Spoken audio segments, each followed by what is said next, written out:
చదివింది కేవలం 10వ తరగతే. ఒకప్పుడు బస్ టికెట్ కూడా పైసలు లేని పరిస్థితి. కానీ నేడు కోట్ల రూపాయల టర్నోవర్ గల సామ్రాజ్యానికి అధిపతి.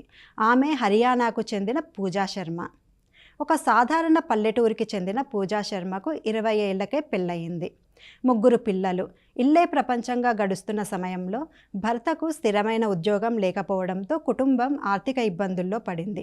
పిల్లల భవిష్యత్తు కోసం 2008లో ఒక ఎన్‌జీఓలో తక్కువ జీతానికి పనిచేసింది. తర్వాత 2010లో ఒక ఆవుని కొని డైరీ వ్యాపారం ప్రారంభించింది. చుట్టుపక్కల వారు ఎగతాళి చేసినా తన పని తాను చేసుకుంటూ ఉండేది. ఇక 2013లో కృషి విజ్ఞాన కేంద్రంలో చిరుధాన్యాల ప్రాసెసింగ్పై ఉచిత శిక్షణ తీసుకున్నారు.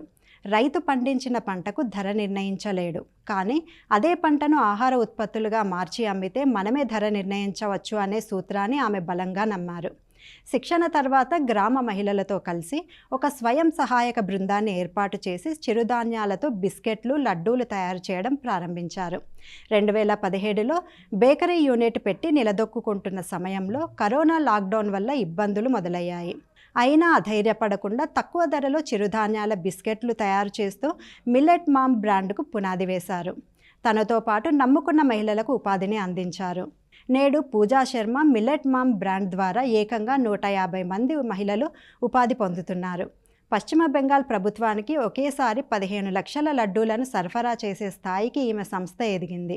పూజా శర్మ అసాధారణ పోరాటానికి గుర్తింపుగా 2023లో భారత ప్రభుత్వం ఆమెను లఖ్పతి దీదీగా గుర్తించింది. అంతేకాకుండా గౌరవనీయులైన భారత రాష్ట్రపతి చేతుల మీదుగా అత్యున్నత నారీ శక్తి అవార్డును కూడా ఆమె అందుకున్నారు.